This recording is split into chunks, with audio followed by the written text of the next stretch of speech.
Tudo bem, pessoal? Mais um vídeo que eu vou denominar de As Cruzadas na Era Nuclear.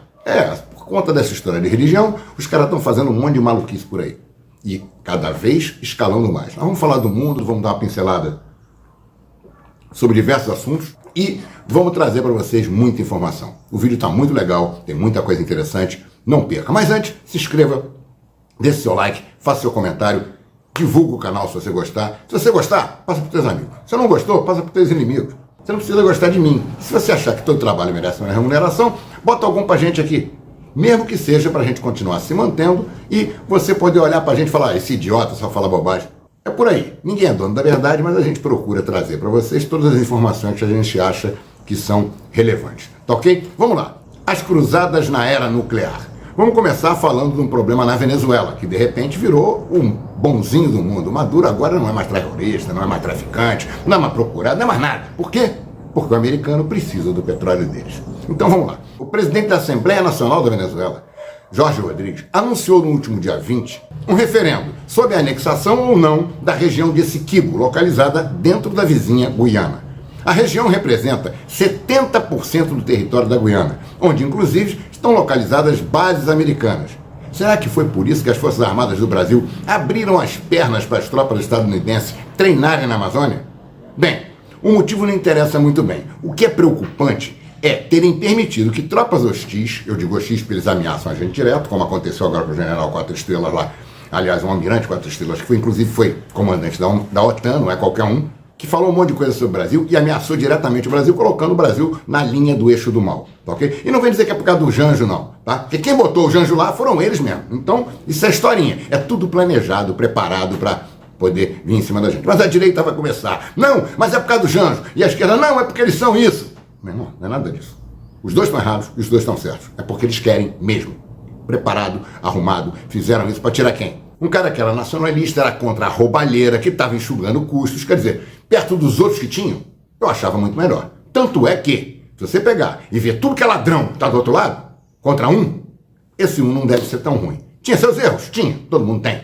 Mas, perto do que tinha por aí, seria muito melhor. Mas o americano enfiou o Janjo aqui. Aí, tem gente que acha lindo ainda o americano. Vou fazer o quê? Esse treinamento das tropas americanas na Amazônia vai fatalmente permitir que eles tenham uma certa expertise em combate numa floresta tropical. E principalmente na própria região, onde podem, em médio ou longo prazo, criar problemas para o Brasil. Uma vez que é claro que o Brasil é alvo prioritário para desestabilizações e hoje se encontra em posição muito dúbia. Por que eu digo dúbia? Primeiro, ele pertence ao sul global. Economicamente está ligado ao BRICS. Militarmente, completamente dependente e ligado aos Estados Unidos. E diplomaticamente é um pouco alinhado com a Europa e os Estados Unidos. A coisa fica complicada, o Brasil não se definiu. Também acho que não deve se definir, mas infelizmente acho que no futuro vai se definir e pelo lado errado.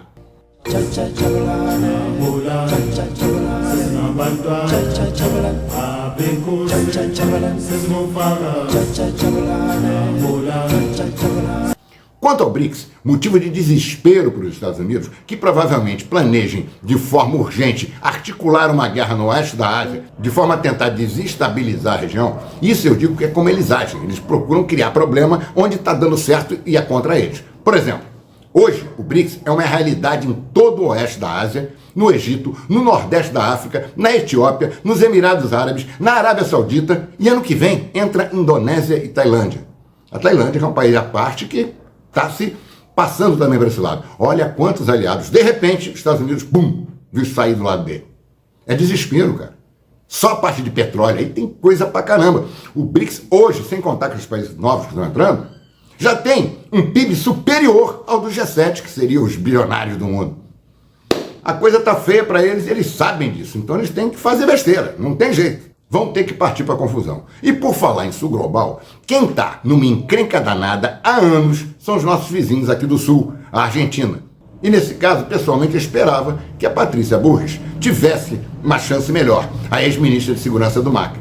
Antes da realização do primeiro turno, segundo as pesquisas, ela estava com 28 pontos, um ponto atrás do Zelensky argentino. O vendido aos Estados Unidos e aos globalistas que certamente criaria muitos problemas lá. Primeiro, negando o BRICS, que é um presente para os portenhos. Segundo, criando problemas para o Brasil, além de ser um clone muito mal acabado do Bolsonaro. Hoje, o Zelensky argentino Javier Milei, um maluco que defende dolarizar a economia argentina e negar os BRICS, que na realidade é um favor para a Argentina não tem nada para estar ali, estão dando uma chance para eles e eles estão querendo cuspir nesse prato. Pior, um idiota que declara que irá reduzir os gastos com o serviço público para 15%. Isso é uma mentira inominável. Por quê? Porque é impossível ser realizado isso. Hoje, os números mostram que 43% dos gastos do Estado argentino são com o serviço público. Reduzir para 15%? Como? Os salários dos funcionários concursados? Tirar mais da metade do salário dos funcionários públicos? Reduzir 66% do salário deles? É impossível, isso é historinha para boi dormir. E tem bobão que acredita, né? Agora, esse arremedo de salvador da pátria, esse Zelensky argentino, chega no segundo turno contra o virtual vencedor. Uma representação da continuidade real desse Fernandes. E pior, hoje noticiaram que houveram encontros escondidos entre Macri e ele. O que certamente irritou muito a candidata, que seria, na minha opinião, o melhor para a Argentina. Mas está fora do bolo. Já pulando para o outro lado, falando de Ucrânia, a SBU, com seus comandos neonazi, estão desesperados. A Rússia volta a carga em Bakhmut, recuperam a área desse entroncamento muito importante, bem como a área urbana inteira. Lógico que sofrendo perdas pesadas, o que demonstra que terão dificuldades para retomar Kramatorsk, Slaviansk e Severodonetsk. Mas antes de dezembro, eu acredito que eles já tenham consolidado também essas áreas. Os ventos estão tão pró-Rússia que na Polônia o governo pró-Ucrânia perdeu feio no parlamento. De forma que o maior aliado ucraniano, o Pincher que mais fazia escândalo e barulho, deve mudar de postura a partir de agora. O maior destaque da semana fica para as declarações de Putin no Jardim Chinês. Abre aspas. Atendendo ao pedido das Forças Armadas Russas, autorizei o patrulhamento do sul e do centro do Mar Negro 24 horas por dia com MiG-31, equipados com hipersônicos Kinzhal. Não é uma ameaça, é um recado. Fecha aspas. É bom frisar que é uma área mais ou menos a 1.000 quilômetros exatamente do raio de ação de alcance necessário para atingir a força naval estacionada no Mediterrâneo. Também temos que lembrar que apenas um Kinzhal afundaria provavelmente o Bismarck americano, o porta-aviões Gerald Ford. E em caso do lançamento de 2, também por um único MiG-31, que pode levar 4, afundaria o resto.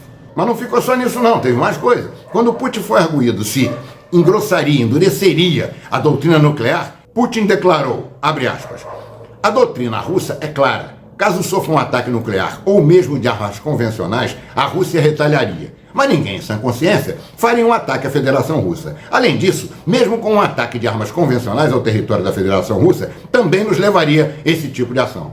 Quer dizer, ele deu o recado. A coisa está escalando. Está parecendo uma guerra de egos, é uma loucura isso.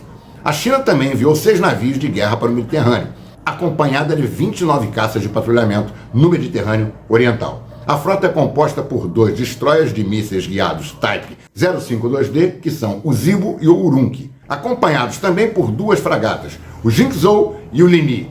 Vão também 2 navios de abastecimento integrado, o Qiandohu e o Dongpinggu. Quanto às piadas dessa semana, nós destacamos 2. A primeira, baseada na suposta conversa no encontro de Biden com Netanyahu. Biden diria, Bibi, eu sei que você não atacou o hospital. E o Bibi responderia, eu também sei que você não atacou o Nord Stream. Já a segunda grande piada foi a declaração de Sleepy Joe, do Biden. Abre aspas, o mundo precisa de uma nova ordem mundial e os Estados Unidos estão prontos para assumir. Pela madrugada. Com relação às reações desproporcionais do Estado de Israel na faixa de Gaza, sendo a palavra cessar fogo, tanto no que diz respeito a Israel, como em qualquer outro lugar, sendo expressão proibida por parte dos Estados Unidos, as consequências podem ser desastrosas. Ocorre que o massacre do povo palestino, impossível de ser justificado por qualquer narrativa, está levantando todo o mundo islâmico. Os povos árabes estão cobrando de seus governos ações mais enérgicas, podendo vir a provocar uma aliança nunca antes vista há séculos.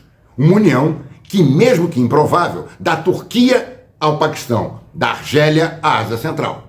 Mas aí há quem vá perguntar, e o Egito, Labate? O Egito é um caso à parte. É muçulmano e fala a língua árabe. Mas hoje é uma ditadura militar patrocinada pelos Estados Unidos que, mesmo após ter provocado uma revolução colorida, não conseguindo eleger quem gostariam, financiaram e apoiaram o golpe militar contra o governo de Hosni Mubarak, com raízes islâmicas e eleito democraticamente. Assim, o Egito é uma ditadura presidida por uma junta militar, representada politicamente por Abdel Fattah el-Sisi, que rejeita qualquer imigração de palestinos. Um conflito que em apenas 18 dias vitimou mais de 2,6 milhões israelenses, 15 mil egípcios e 3.500 sírios. E há motivos claros para uma perda tão expressiva de Israel, uma vez que o Egito recuperou a península de Sinai, bem como passaram a controlar totalmente o canal de Suez, que liga o Mediterrâneo ao Mar Vermelho. Inclusive, o Egito recebe uma espécie de mesada dos Estados Unidos desde 67 até hoje, valores anuais na casa dos 2 bilhões de dólares, só para evitar futuros problemas e permitir que qualquer navio de qualquer nação trafegue pelo canal de Suez. Já os israelenses, derrotados nesse caso, se utilizam da mesma máxima que os Estados Unidos sempre usam de todas as guerras que participou após a Segunda Guerra Mundial. Declaram vitória e picam a mula.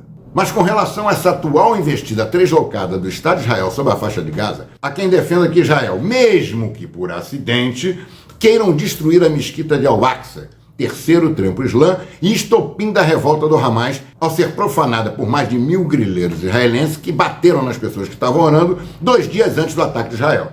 Os que defendem essa tese garantem que os planos de Israel envolveriam a construção do terceiro templo de Israel sobre as cinzas da mesquita de Al-Aqsa.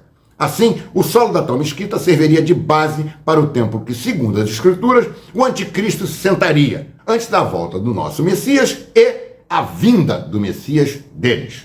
O que é incontestável é o fato de que tanto Israel quanto os Estados Unidos estão perdendo a batalha das narrativas até nas plataformas americanas. No Twitter, então, é uma lavada. É uma briga contra todo o povo muçulmano.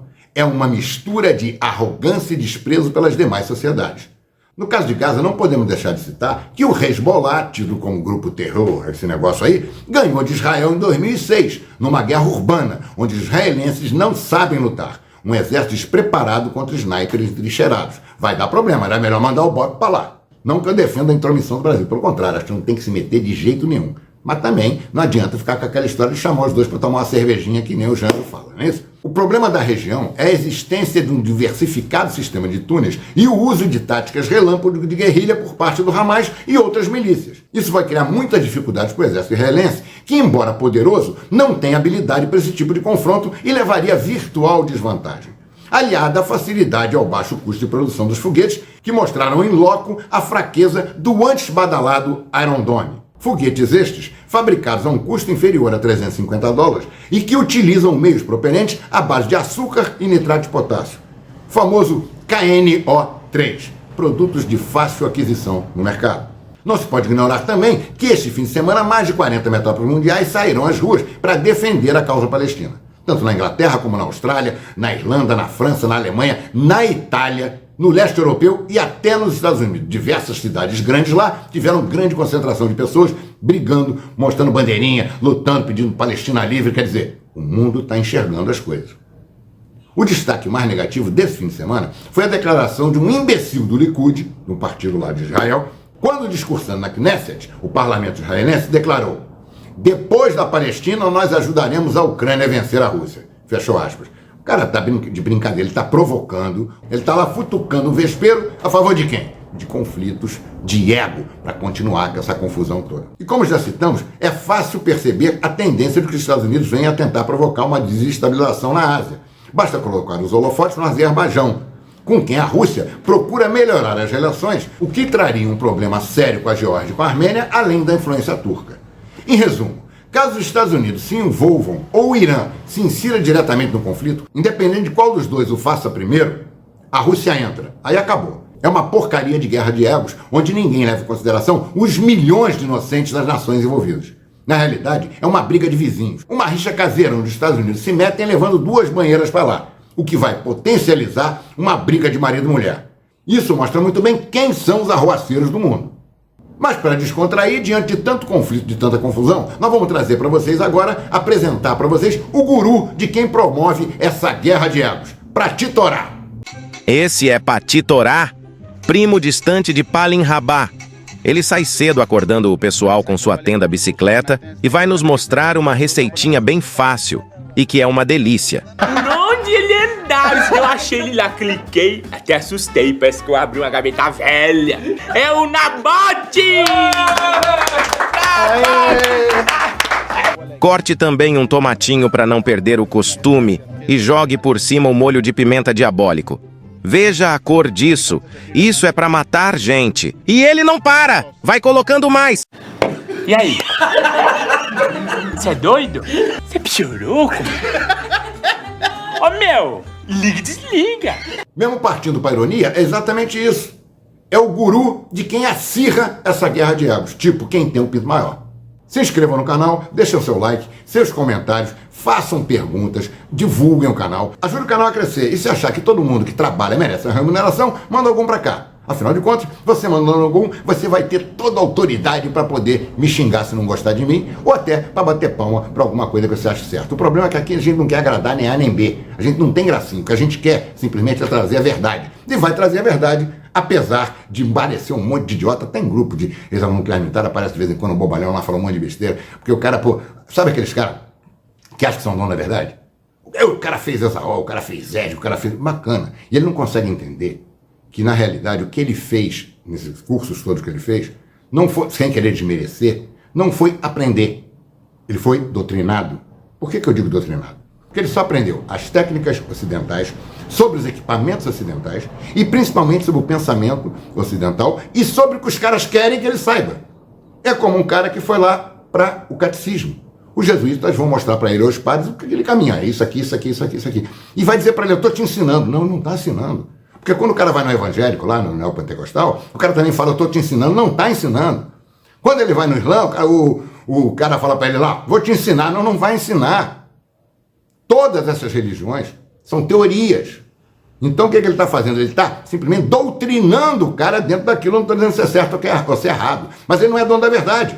O homem não sabe responder da onde ele veio, nem para onde ele vai. O homem não tem a menor ideia do que acontece antes dele nascer e depois dele morrer. Então ele cria um monte de conjecturas, cada um cria uma teoria. É a mesma coisa. Doutrinam as pessoas dentro de cada religião, cada um acredita naquilo que acha que deve. Mas não quer dizer que aquilo seja a verdade absoluta. É para aquela pessoa, é para aquele grupo de pessoas, é para aquela tendência religiosa, mas não é para os outros. Agora, o cara que se mete em briga por causa de futebol, por causa de mulher, por causa de religião, é um perfeito imbecil. É um perfeito imbecil. Porque essas coisas são para ser discutidas, quer dizer, conversadas, tá? Para se chegar e crescer. Porque quando a gente dialoga com pessoas que pensam de modo diferente, num nível legal, as pessoas aprendem dos dois lados. Aí sim está se aprendendo, né? Agora, aprender doutrinação aí é complicado. E o cara só está dentro daquela. O cara vê comunista debaixo da cama. O cara, pô, é um louco. Se o americano falar para ele assim, vem cá que eu vou fazer um carinho em você e vou te fazer uma penetração feliz, é capaz de ele virar para trás e dar um beijinho na boca do cara. Só falta isso. O americano, para ele, é o Deus do mundo. Não é, meu irmão. Tem erros e tem acertos. E os Estados Unidos, que se acha maravilhoso hoje em dia, é da década de 70, aquela ideia romântica que não existe mais. O americano vem fazendo o M de lá para cá, mas muito, com o próprio povo. O fentanil degradou o K9, degradou a sociedade americana de uma forma absurda. São mais de 15 a 18% da população na rua, de drogados, de verdadeiros, aquelas múmias do Walking Dead, exatamente aquilo ali. E todo mundo acha lindo, dentro do próprio país, os caras não fazem nada. Alguns brasileiros vão para lá, até entendo. Bacana, vou tentar a vida melhor, legal. Aí tira a fotografia, pô, tô aqui com um Mustang 2000, legal. Pô, aquilo ali é um Fiat 147 pra gente aqui, é a mesma coisa. Não vai te inserir em porcaria nenhuma. Pra gente é um carrão. Mas pra lá é porcaria. É um Fiat 147, que nenhum americano quer, joga no lixo. Mas são as conquistas. E o cara vai pra lá, na maioria das vezes, nem todos, a maioria vai pra lá pra limpar vaso sanitário, pra limpar fossa, pra limpar vidro, para trabalhar na construção civil. Não estou desmerecendo nada, mas é porque isso era bom. E aí consegue conquistar isso e diz que é maravilhoso. Não é. Uma porcaria que nem trazer pode e que lá não vale nada. Então o cara está passeando em Fiat 147, 80 e está achando lindo, maravilhoso. Que é o tal do Mustang 2000 dele. Tá? Ou Torino, aqueles carros, eles adoram Torino. Tá ok? É por aí. Um grande abraço e vamos ficar por aqui.